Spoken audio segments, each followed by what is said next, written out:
We're live. Hey guys. Welcome to the live stream, guys. There's no one even watching. Hi, guys. Hey, guys. Thanks for watching this. Yeah. Bye. Let's just keep this running. This is great. There's no way anyone. We should do a sleep stream sometime. That is so weird. That is sick. Donate. How do we get? Everyone people get to on the donate? live stream. You can't donate. Oh yeah, you gotta set up a PayPal. Yeah. Huh? 5 me. 5. Pretty sure it has my name in here. Who's 3? Yes, me. Oh, guess not. Oh well. Where were these all stored?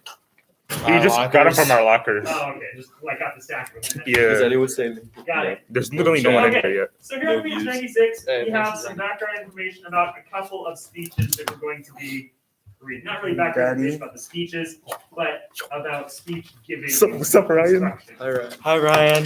So follow along better on page No way. 96. A speech is a non-fiction word that's delivered The orally vlog. to an audience. Some speeches are fully composed. Hey, Ryan. Loud. We're in English Others are class. planned in notes or an outline to which the speaker refers as he or she talks. There are countless appropriate He left. settings and purposes. No, for he didn't speeches. Common types of speeches include the following: a political speech, a speech focusing on an issue relating to government. An address is a formal speech prepared for a special occasion, such as dedication, memorial, Dude, no, or the inauguration. Ryan's watching. And when we go to graduation, and the senior class president gives a speech, that would be considered an Dude, we're in address, English. speech at a formal occasion. Or a sermon, a speech intended to provide religious instruction, which most of us are familiar with. Yeah. Rhetorical devices. Regardless of the occasion, speeches typically include Can we like our rhetorical own devices. video? Those are patterns of words and ideas that create emphasis, You can't like clarify your meaning, and stir listeners' emotions. or... There are numerous rhetorical figures, including the following types. No. Is there a volunteer who'd like to read about Oh, Brandon would. restatement for us? I will. Like, don't be choosing on me, bro. That's Yeah. messed up. Expressing the same ideas using different words. Abraham Lincoln. We cannot dedicate. We cannot That's not concentrate, is it? It's close. Consecrate. Consecrate. We cannot hallow this ground. So Abraham Lincoln there is using 3 different words: dedicate and consecrate and hallow, which essentially mean the same thing. And he's using restatement there for a You Restatement. got Calvin in the back over there. And Jenner. We'll read about What is he? anaphora. That's a good Chris? Dude, we're live to 700,000 people. We're live to. Hey, listen. So there are several sentences or phrases, clauses that start with the same words, but then the end of them is different. That's called anaphora. And another example would be when Martin Luther King Jr. is giving his "I Have a Dream" speech. He began many of the phrases many of the sentences towards the end of that speech with "I have a dream." Yeah. Of that, and you would tell what the dream was. That's anaphora. Who will read about rhetorical questions? Thank you. There's no one watching. Questions asked for effect rather than answered by human Franklin. Bro. From such an assembly can be perfect production be accepted. So if you're asking a question, you assume that the audience is going to know the answer to, and you're just asking to make the audience think about what their answer would be. That's a rhetorical question. Okay? Wait, someone's on. Who's in? Hey, sound off in the comments. Okay.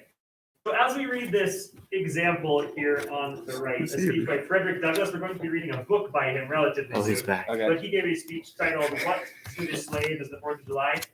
And on page 96, we see 4 different rhetorical devices listed. There's repetition, parallelism, antithesis, and exclamation. Let's look at the definitions of those. Repetition is over there stating an so idea we can using see. the same words, like repeating the exact same words for rhetorical effect.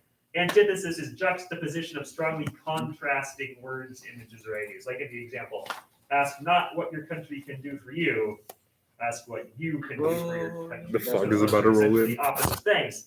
And then parallelism, it's repeating a grammatical structure. So the words are changing, but the way they're arranged in the sentence is the same. So for example, with malice toward none, with charity for all. Like with blank, It's up. blank. They're the same sort of word arranged in the same way. And an exclamation is an emotional statement often indicated in text by an exclamation mark.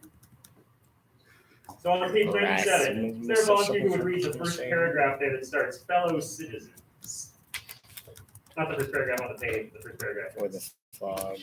We should just remark for the rest of it. I can read it. Thank you. No. Can I have your book? Where is it?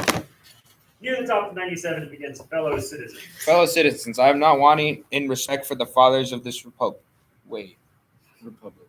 No, okay. I just said the signers of the Declaration of Independence were brave men. They were great men too, great enough to give fame to a great age. It does not often happen to a nation to rise at one time such a number of truly great men. The point from which I am compelled to view them is not certainly the most favorable, and yet I cannot contemplate their great deeds with less than admiration.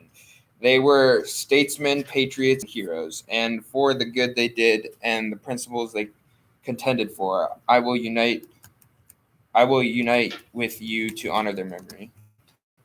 So you can see highlighted there the repetition of the word Great. You could have used other words there that mean the same thing as great. We thought repeating great there would be effective. All right, the next paragraph. They love their country better than their own private interests. And though this is not the highest form of human excellence, all will concede that it is a rare virtue, and that when it is exhibited, it ought to command respect. He who will intelligently lay down his life for his country is a man whom it is not in human nature to despise. Your fathers staked their lives, their fortunes, and their sacred honor on the cause of their country. In their admiration of liberty, they lost sight of all other interests. Would someone like to read the next paragraph, starting with they were peace? I will. Yeah, I will. Jameson. They were peacemen, but they preferred revolution to peace, submission to bondage. They were quiet men, but they did not shrink from agitating against oppression. They showed forbearance, but that they knew its limits. With them, nothing was settled that was not right. With them, justice, liberty,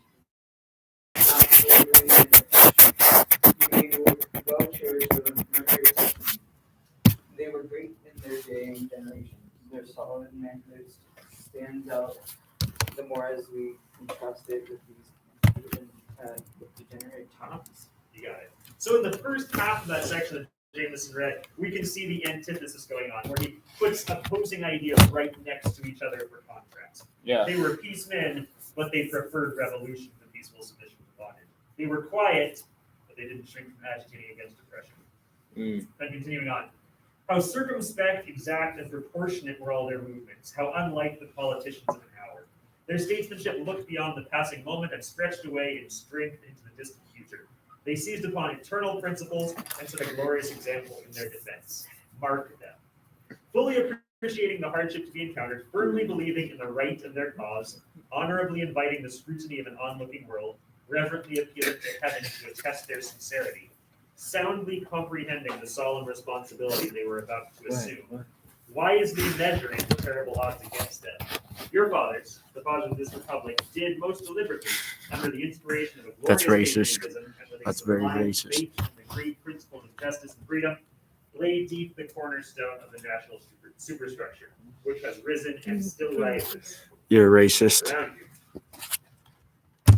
And so in that last one, we can see parallelism where he has fully appreciating, firmly believing, honorably inviting. So he's got an adverb telling how this verb was done, and then a progressive tense verb, appreciating, believing, inviting, ing endings there. Now we're going to look at a couple of speeches from the time period that we are studying right now. So on page 99 is the introduction to a speech that Patrick Henry gave. This was given the name Speech in the Virginia Convention. And on page 104, there's the introduction to a speech by Benjamin Franklin, which is kind of confusingly titled Speech in the Convention. These are two different conventions separated by quite a few years that they were giving these speeches during. So in a moment, I'm going to assign random pairs. I'm going to ask you, together with your partner, to read the introductory information for the speeches and the speech Our itself. prediction is I'm be with college. Thank you guys for watching the stream. We're gonna have to end it a little early. Patrick Henry and Ben Wait, what'd you Grace's say? speech analysis. And you're going to answer some questions about the speeches. And that will be due Are we gonna put tomorrow. I'll give you some time to work on